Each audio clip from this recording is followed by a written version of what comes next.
All my all or nothing perfectionist girlies out there, you will love this episode because I am talking to one of the members of our community, our listener, and I'm not only going to share her story of healing, but also coach her through how to let go of control, fear, food rules. And I know that you love these kind of episodes. So strap in and let's get into it. Welcome to the Live Unrestricted podcast, a show where you'll learn how to heal your relationship with food and your body so that you can focus your time and energy on more important things like your personal growth. I'm your host, Sabrina Magna, food freedom coach, and my mission is to help make your life happier and healthier without stress, overwhelm, or guilt about food. If you love the show, please do go out and share it. And if you're looking for support with your relationship with food, details about my programs are in the show notes. Thanks for spending time with me today. Now let's jump in.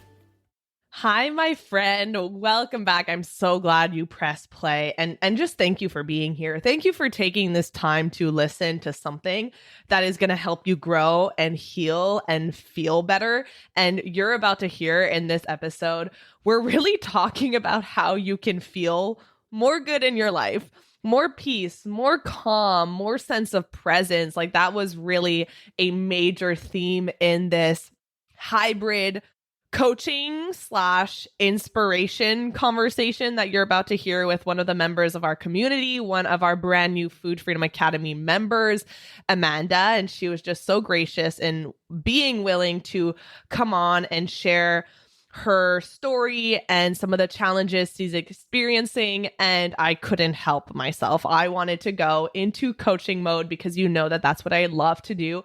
And I get messages from you all the time telling me that you love these coaching sessions. You love being able to hear stories from women who you can relate to, who are in the thick of it, who are either about to heal or healing or have just gone through a healing journey, because I know that you might be able to hear from me and it's not the same. It's just not the same because this is what I do for a living. So I always want to bring real stories to you.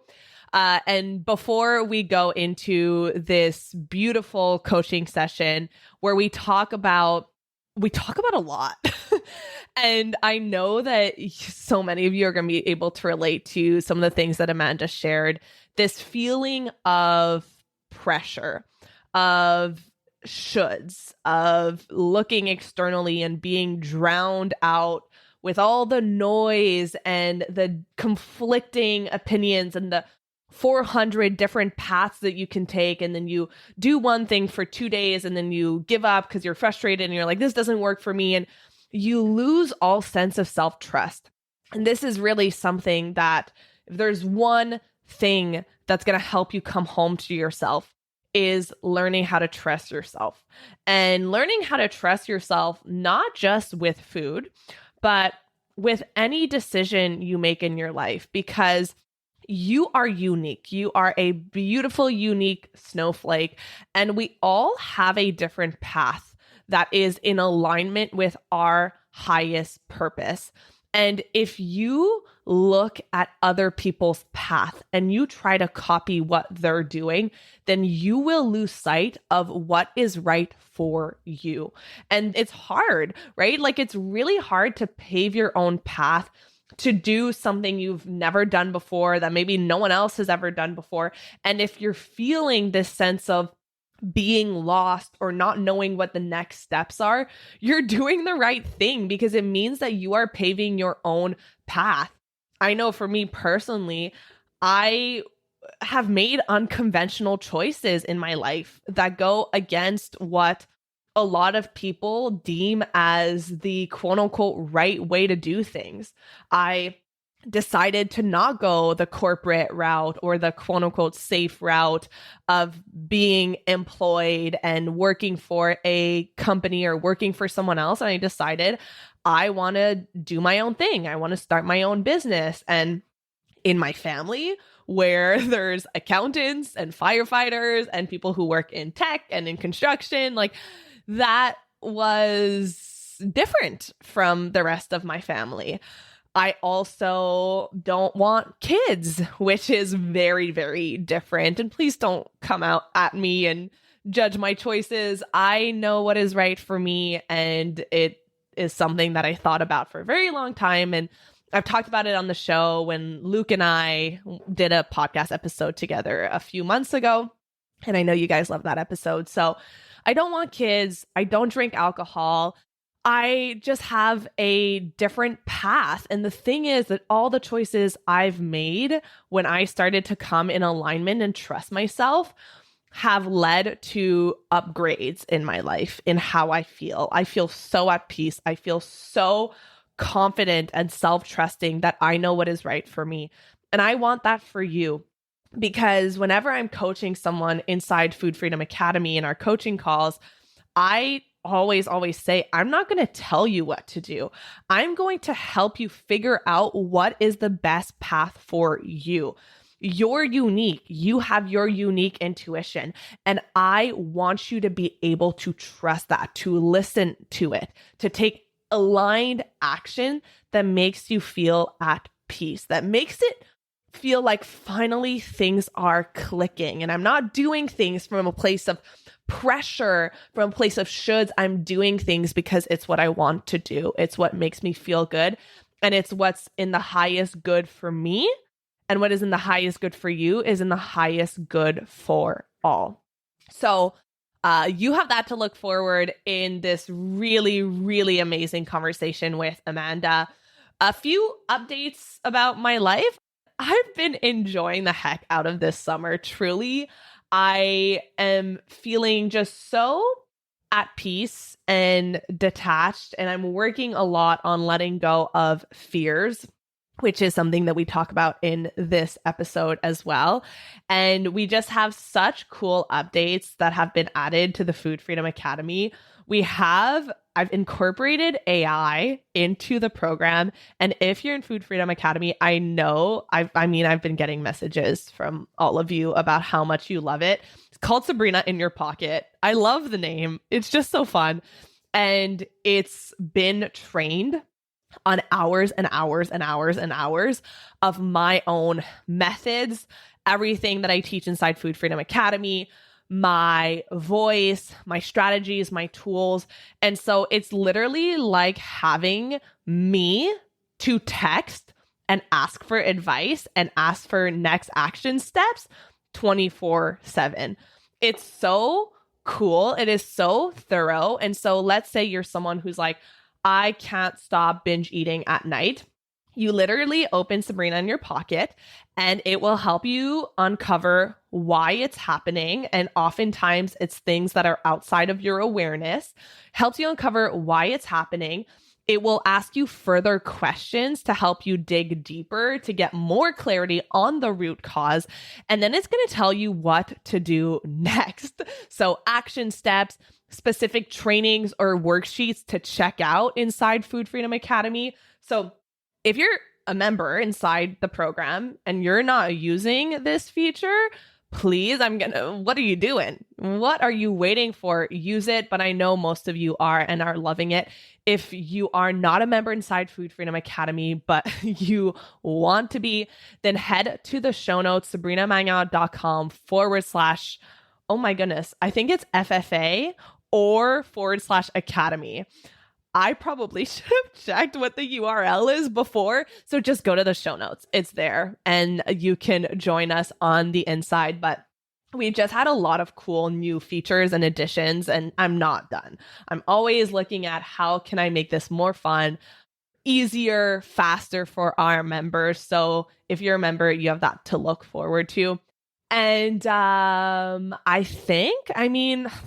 a lot of cool things rolling out. I just made edits to my free workshop, the 4-step method to stop feeling obsessed with food. So if you haven't watched that workshop yet, go to the show notes, sabrinamagna.com / training. Watch that workshop. It's really thorough. I just made some edits to it. I made some upgrades. And if you have watched it, well, watch it again because you're going to get more information. You're going to get new stuff. It's really good. I've been working on it for the past week and a half. So check that out.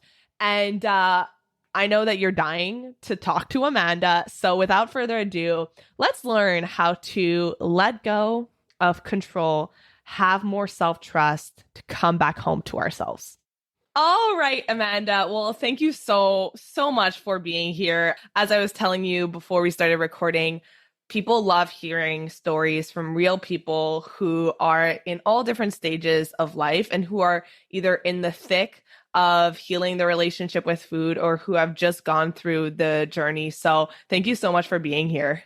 Oh, thank you so much for giving me this opportunity to talk about it. Yeah. Okay. So let's get right into it. I would love to know, can you tell me a little bit more about what your relationship with food, with your body, and with yourself was like growing up before you started listening to the podcast, before you joined Yeah. Food Freedom Academy? What was that like for you? Well, for as long as I can remember, I've kind of had this fascination with losing weight. I suppose from diet culture and also having a mom that's constantly been on diets and stuff. So I remember like being a kid looking forward to being an adult for being able to go on a weight loss journey, which is really, really sad, really sad. Wow. And I've always had this feeling like, oh, I want to change everything and I'll start tomorrow, I'll start tomorrow. And then at like 19, I actually did change a lot of my habits and I did get into working out more. And it started as a healthy thing, but then it kind of spiraled, into restriction and then into like actual, anorexia nervosa. And now with healing, I've been struggling with the all or nothing mindset a lot and getting stuck in the restrictive binge cycle. And I listened to your episode about missing your skinny body and stuff like that.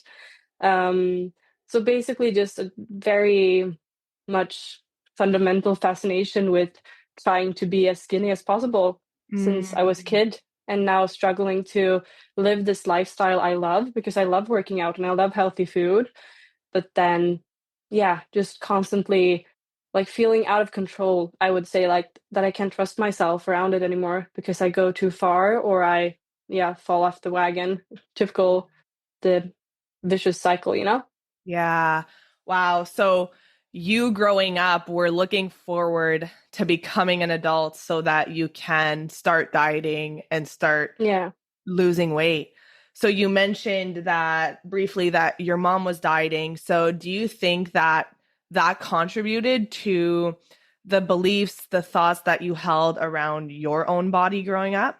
Yeah, I would say so because I mean, my mom has kind of had a similar journey to mine, I suppose, that she used to be very fit and yeah, she's made it clear that she used to be very skinny and stuff, and then she had children, and so like for my entire childhood, it's been her trying to get back to that, and also like doing diets and failing diets because diets don't work usually, and also watching Biggest Loser on the television all the time. That's kind of been my surroundings since being a kid. So I guess I've just got diet culture like really up in my face.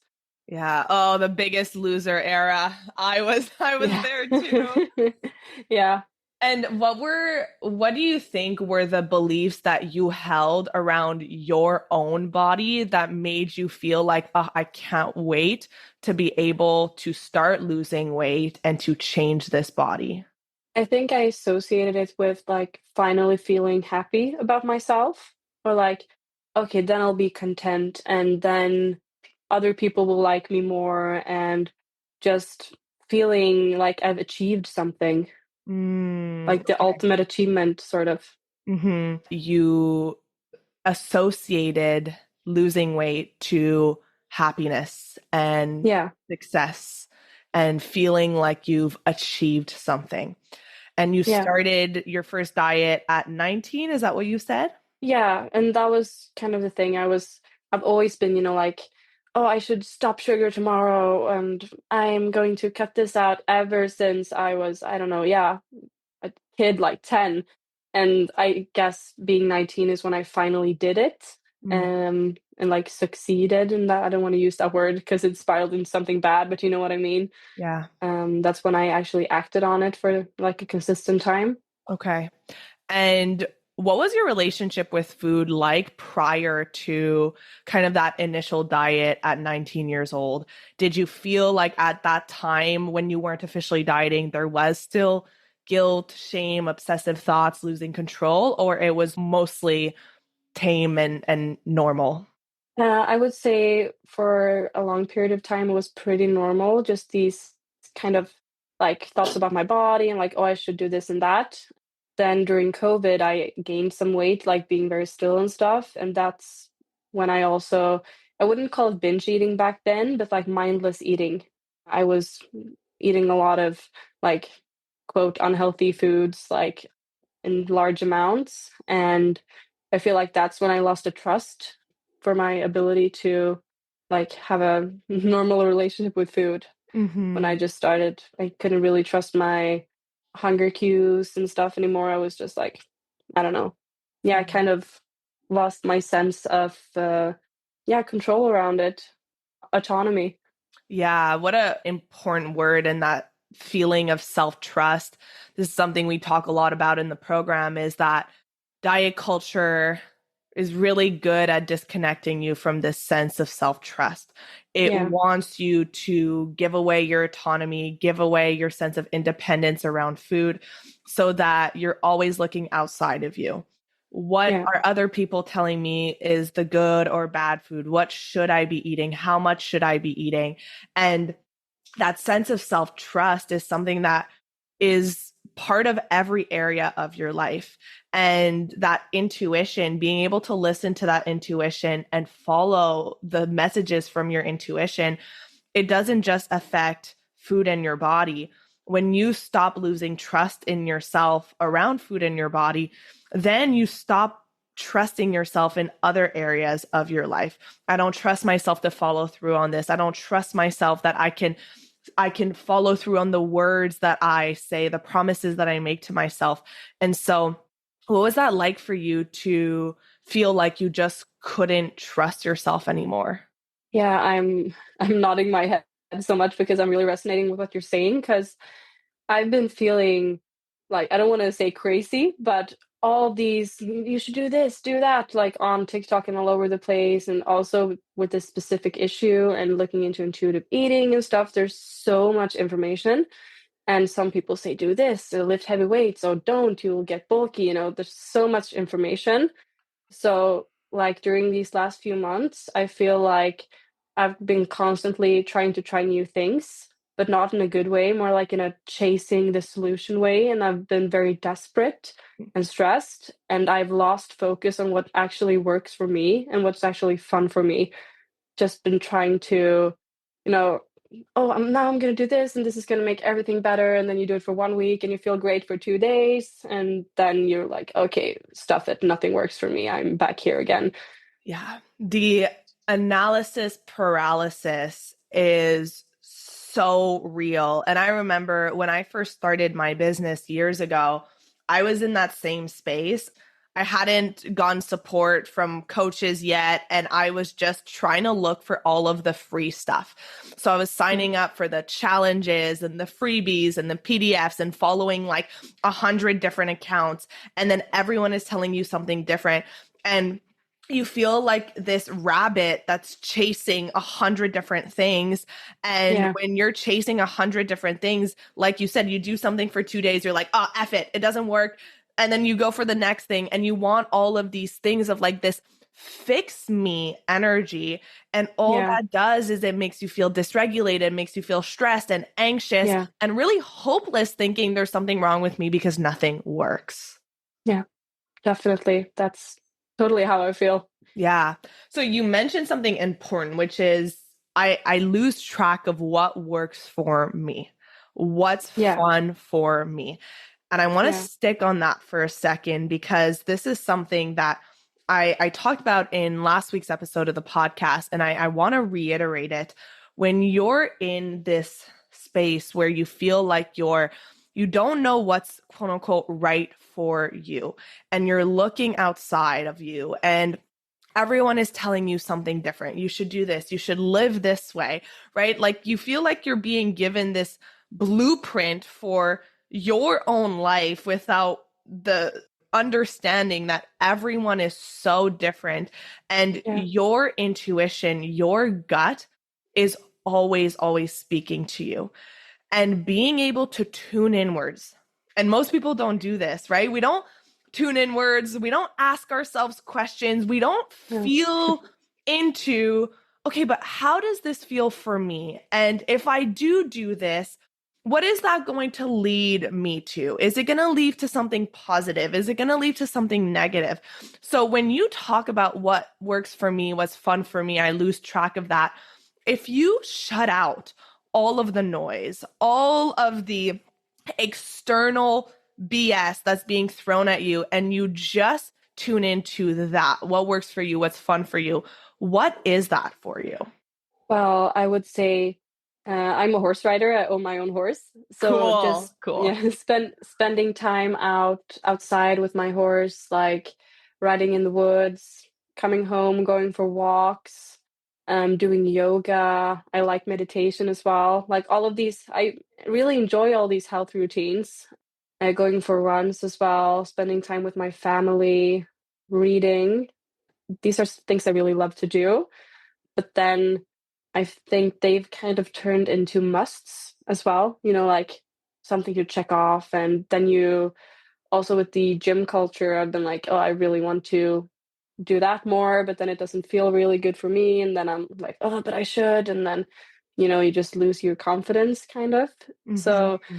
I like to do a lot of stuff, but I feel like the problem is probably more in me doing them just for the sake of routine or for the sake of should instead of actually taking a breath and enjoying it and having fun and not thinking about like, oh, results or long-term goals all the time. Just like I'm not in the moment. And that causes guilt as well because I'm so grateful for everything I get to do. And I actually quite like my routine and my life, but I feel like I'm missing out because I'm not enjoying it because I'm frustrated and anxious and I'm just chasing stuff all the time. Yeah. You said two things that I really want to linger on. And one of them is this idea that everything needs to lead to results. Everything needs to have this end goal of being productive, of moving you forward. And this is this idea that, especially in Western culture, but I mean, you're in Europe, so it clearly is there too. But this idea that you need to be hustling, you need to always be moving forward, you need to always have a goal. And this idea that really got switched in my mind a couple of years ago made such a big difference, which is that at the end of the day, at the end of your life, when you really boil it down to the most simple way of looking at things, when you look at the end of your life, what will be your main determinant of this was a good life? This was a successful life? I think my relationships, like being a good person to my family and my friends and doing fun stuff, exploring the world and being outside, active, doing my hobbies, and just being Okay. calm and present and spreading gratitude and happiness might sound So naive, but yeah, that's amazing. And let's boil it down even more. Let's simplify it yeah. even more. Those relationships, traveling, going out and doing the things that you love. What do they do for you? How do they make you feel? Peaceful and present and purposeful. Beautiful. So they make you feel good. And it Yes. can really be as simple as that. The point of your life is going to be to feel good. And when you can start looking at life through that lens of, does this feel good and loving to me? And this goes hand in hand with the second thing that you said is sometimes I really love things. I love doing things, but then I take it to an extreme and then it feels like a should. And I don't know if I'm doing it because I want to or because it's, the routine, the rigid Yeah. structure. And there are going to be some days where when you ask yourself the question, what is the most loving thing for me right now? Then it might be the answer to go for that walk or to meditate or to go ride your horse. But there might be other days where what is the most loving thing for me is not to do those things, because Yeah. we get so caught up. The way you do one thing is the way you do most things. We get so caught up in this all or nothing. Well, I always do this, and this is quote unquote good for me. And so I should do that every day. I should make it part of my routine, part of my structure. And the women I work with, and I get this on such a deep level because this is how I was. And that's why, like, it makes me so happy to be able to help women, especially the ones who are so stuck in this all or nothing, this black and white. When you can learn to live in the gray, to understand that, okay, there are some days where what feels good to me is being with friends, for example. I'll use an example for me because I've learned over the past few years that I'm much more of an introvert than I thought that I was. And I recognize that there are some days that when I ask myself the question, what is the most loving to me? What would make me feel good? It's to be around people. It's to see my friends and to connect. But there's other days where I ask myself, what would be loving to me? And it is to be at home, to read your book, to spend some time by the water alone. And I'm not going to lie, there is that voice that's like, you should call this friend. You haven't spoken to this friend in a while. But when I operate from this place of should, from this place of pressure, that's not loving to me. That's not caring to me. And that doesn't feel good. And so when you think about just asking yourself that simple question, what would be loving to me and what would feel good? What comes up for you? I just love that. Just need to mention that's such a good way to think about it because I think like giving myself some more downtime and slowing down, like actually going for that walk alone, or I also have a lake close by, going to the water alone, taking a few deep breaths. I know the days I have time to do that in a genuine way, not squeezing it in, are always days where I feel like, yeah, it's a good day. I'm calm. I have time. Everything's working out. But I think also like a lot of variety. Some days, like you said, some days it might be being with my friends and going out and feeling a bit pretty and doing fun stuff. And then another day it might be just like watching television with my mother or something more chill. So a lot of Yeah, variety, I would say.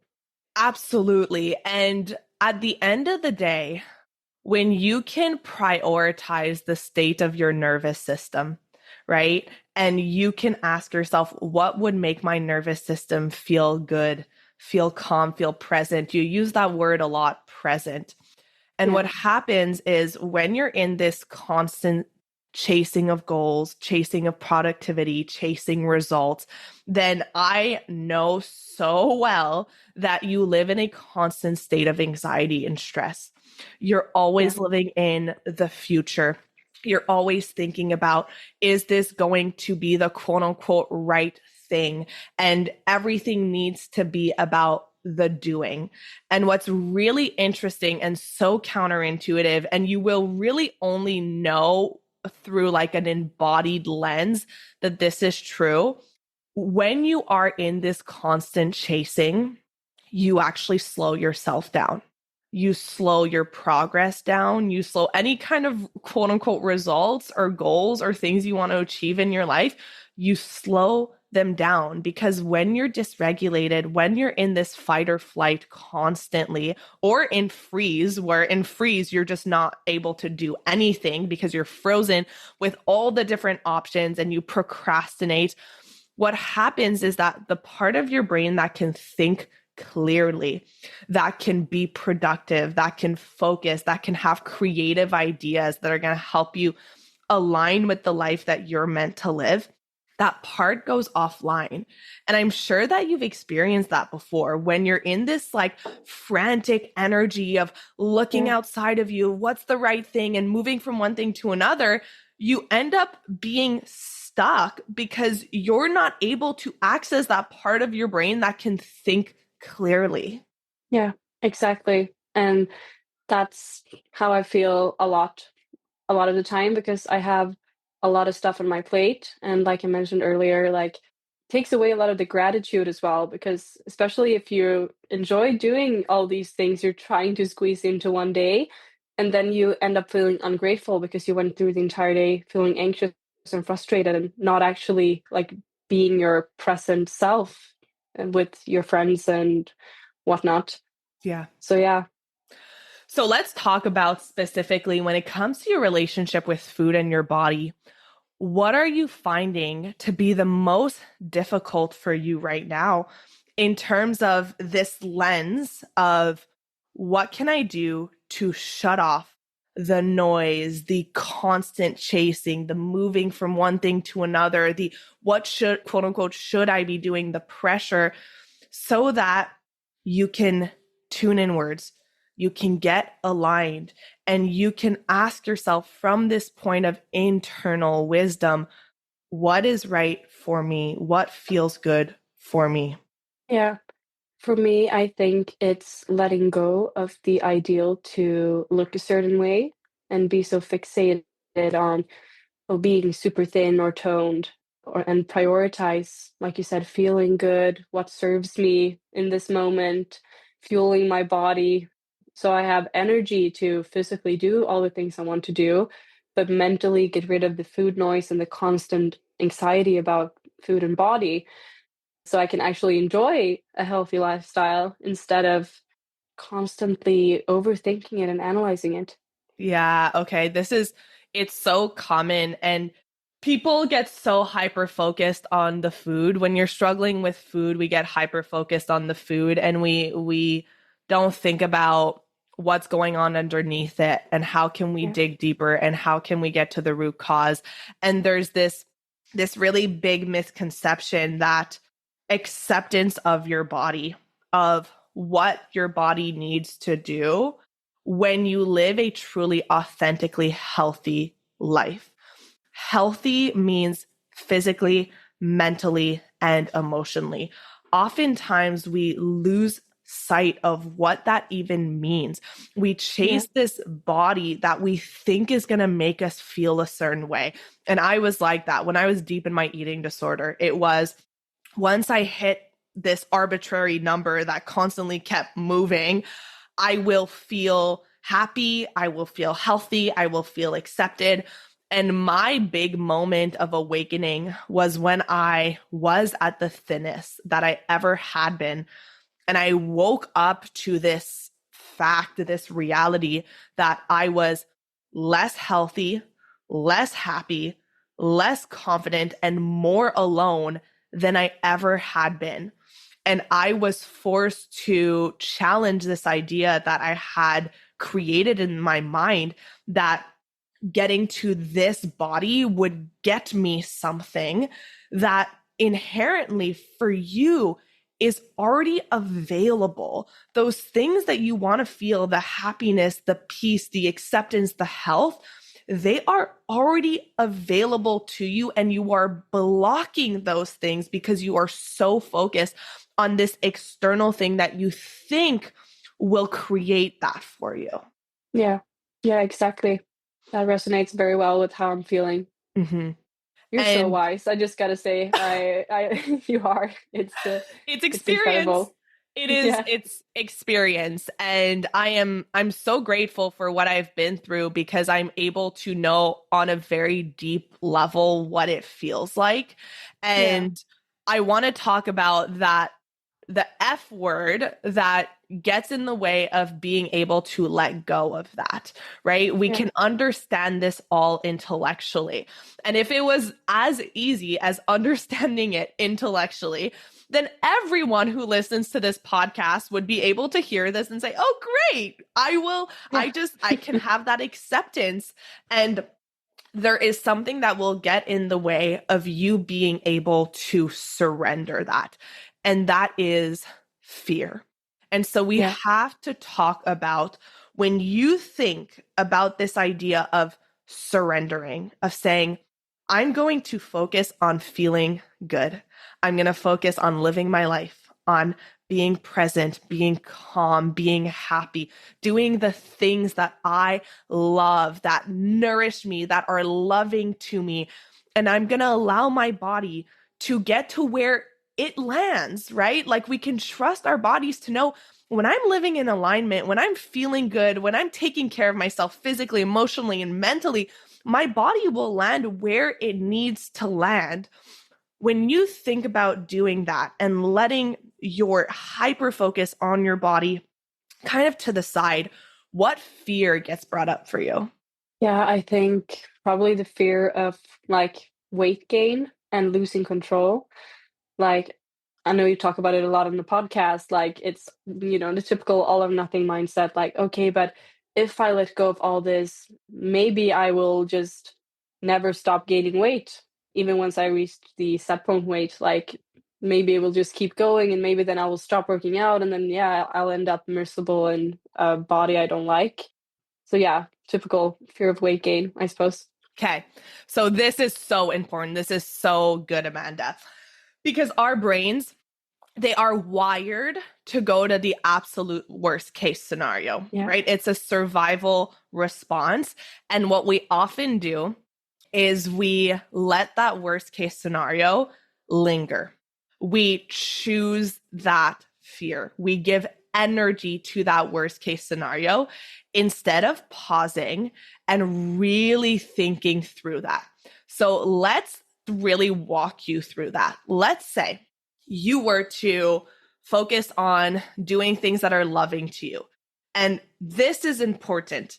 The things that are loving to you. Do you think that it would be loving to you to just say, all right, well, screw it. Floodgates are open. Now I'm just going to eat what I want, whenever I want, no care for how it makes me feel. Would that be loving to you? No, it wouldn't, because it wouldn't feel good physically nor mentally. Exactly. It wouldn't feel good. And so now we're looking at two different futures because we talked about what would it be like to do things that feel good, that align with you, that make you feel your best. But your brain goes to this complete different future that's like, well, I'm doing all these things that make me feel bad. We're living in two different futures. And so we have to get aligned with what that actually looks like. So Yeah, let's say we live into that future where you are really focused on this is my time to feel good.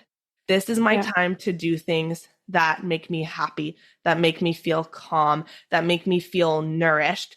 Take me specifically when it comes to food, because a lot of that fear is coming around through the food. I'm going to yeah, lose control. I'm going to binge all the time. We yeah, have to challenge this story that your brain is creating. So, yeah. what does it actually look like for you to eat in a way that is loving to you? Really put your energy towards that future where Yeah. you are living the most aligned and authentically healthy life. What does that look like for you? So I would always have a healthy breakfast, lunch, and dinner, like trying to include the entire, like, healthy fats, carbs, protein, and eat like intuitively at these meals. Like, always eating breakfast, even though I'm not always super hungry in the morning. I know it starts my day off right. Then around the time I get hungry, I would have lunch, and then I would have a snack, maybe like, yeah, somewhere when I'm hungry, ideally, and then have a healthy dinner. And if I'm craving something sweet, for instance, then I would have it, and I would have it in an amount that feels good, and then that would be it. Wouldn't be any anxiety around it. And just being able to make these healthy choices around food, and it not being about calories or weight loss or anything, it should be about just making me feel good and stuff I know is good for my body and my hormones and my blood levels and everything. So I write it a lot in my journal as well, because I've started journaling Amazing. around this. I'm allowed to make choices around food. I can still choose to have something in a smaller amount, not because of restriction, but because of my health values. That's what I'm really trying to get to in that future. Okay. So when you think about that future, so it's really Yeah, hard to hold our energy on fear and love at the same time. And when you think about that future, that is a future based in love. And when you were Yeah. putting your energy there, how did it feel for you? It felt good, like calm, peaceful. I use that word a lot, but it's very physical for me.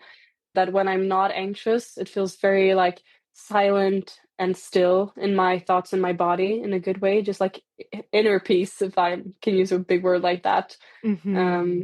But I feel free from the constant overthinking, constant food noise, constant try this, try that, just free and silent and peaceful. Yeah. So good. So here's what I'm going to want you to do moving forward, Amanda, because what I'm really seeing at is that once you can have this surrender, once you can really embody this surrender, oh, you're going to start moving towards that future at such a rapid rate. So when you notice yourself getting into that fear, getting into the anxiety, getting into the lack of trust, you now know it's because there's an attachment to this quote unquote goal body. Maybe it's this old body and what you think that it would mean for you. Right. And now we know Yeah. that it's not, it's all of that stuff that you think is hidden in that body. It's Yeah. available for you now. It's available Yeah. for you in that future. So I'm actually going to be talking about this in our coaching call later, all around Yeah. how to release that fear. But when you notice yourself feeling that dysregulation in your body, right? And you feel it, we feel it when you feel that anxiety in our body, the Yeah. fear start to creep up, and we start to give our attention towards an undesired future. Notice it, witness the fear, and just you can even call it out. Okay, I'm feeling fear around, and then you can call out around this idea that I'm going to completely lose control and gain a bunch of weight and end up in this very unhappy future. I'm feeling that, at witness that fear. And I almost picture it, the fear coming through me, and then I just give it up. I give it up to, I don't know what you believe in. I'm not religious, but I am spiritual. And I just give it up to a higher power. Because the thing is that we get so caught up in wanting to control the outcome. That's what we do, right? Like you're in the Yeah. program, you're doing the work, and you're like, I'm doing the work, but I want to control the outcome. I want to control the input and I want to control the output. But the thing is, we have no control over the outcome. We only have control over what we are doing. And Yeah. so when you can notice the fear being washed through and say, okay, great.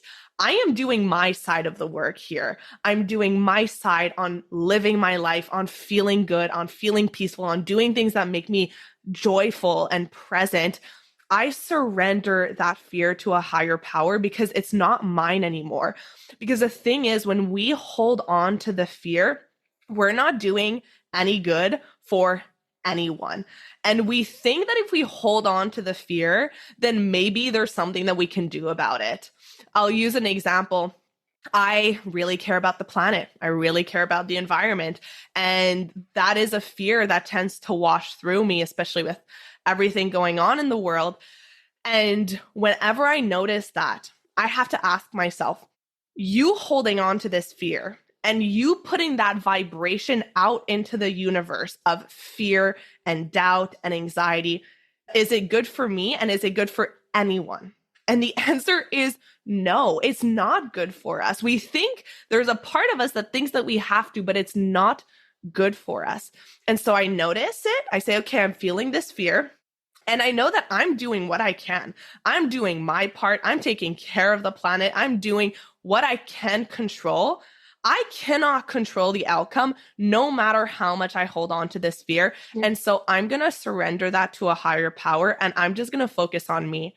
And every time that you do this, you're going to notice this sense of relief, this sense of lightness in your body, recognizing I don't have to hold on to this fear anymore. Yeah. Yeah. Thank you so much. That's really, really good advice. Yeah. So this is what I really want you to focus on, Amanda. Every time you Yeah. notice that, you can picture it coming through you, witnessing it and saying, okay, I surrender to a higher power. I'm focusing on what I can control. I'm doing the work. I am in the present moment. I'm focusing on feeling good because at the end of the day, that's what's going to matter the most.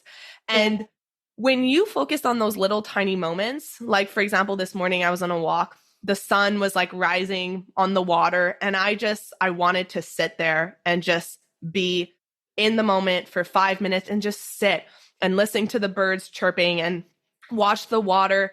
And it was the most peaceful little moment. And in the past, when I was very addicted to the hustle and the working and constantly productivity and results and goals, my mind would have gone, you don't have time. You have to go home. You have to start your work.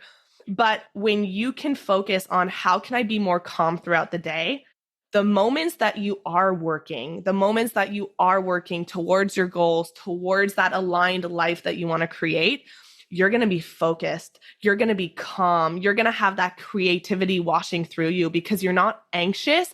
You're in this regulated state. You're in that flow. And that is so, so powerful. Yeah, wow. Thank you for saying that. I'm impressed. So, do you have any last questions or any comments, words of wisdom for our listeners who might be listening to this right now? They can so relate to you and they want to be able to take those aligned actions to really heal their relationship with food in their bodies because they're noticing that it is negatively impacting their lives and they're not able to feel present and calm and peaceful. Anything that you want to leave us on? I would say stop chasing information and fixes and external things and start focusing on what has worked for me in the past. Visualize how do I want to feel? Like, how will I feel once I'm past these problems? And kind of start living like you're already there and really prioritizing, like you talked about, what feels good for me, what's loving for me right now. And also, like, turn the volume down on all the constant misinformation and quick fixes and really focus on the internal work. And I would Mm. say this podcast is a great way to start. Yes. Definitely. Turn the volume down. You are allowed to unfollow accounts. This goes hand in hand with this idea of what feels good. When you're on social media, when you're on Instagram or TikTok or Facebook, and something pops up on your screen that you notice does not make you feel good. Doesn't matter why. Maybe it's you're comparing yourself to them, or you're confused or overwhelmed, or pressure starts to take over you. You are allowed to unfollow that account or to get rid of it, because when you can prioritize feeling good, then everything else will fall into place. So that is so good, Amanda. Thank you for those last really wise words. Thank you. And thank you so much for being here. I'm sure that this is going to be so, so valuable for our listeners. Yeah, well, thank you so much. I feel like I'm floating away in all my answers, but thank you so much. It's really good to be able to just talk it out with someone who actually understands. Absolutely. Hey, real quick before you go, if you're loving this podcast and you're thinking, Sabrina, I want more, I want to go deeper, I want a step-by-step process for healing my relationship with food, I've got a free workshop that literally walks you through it. It's a full breakdown of the exact method that I use to help my clients stop binging, heal emotional eating, and finally feel at peace with food in their bodies. It's totally free. So if you're ready to stop feeling obsessed and out of control with food, head to sabrinamagnan.com/training or find the link in the show notes. Thank you so much for listening to today's episode. If you found it valuable, I would love if you would share it with someone you know that could benefit. If you're loving the show, don't forget to subscribe over on Apple Podcasts so you don't miss a single episode. I really love hearing feedback from you, so please leave a rating and review over on Apple to help us get in the ears of more people who need it the most. Finally, come hang out with me on Instagram at Sabrina Magnan Health for more educational content and get up close and personal with me. Thank you so much for being here, and I'll see you on the next episode.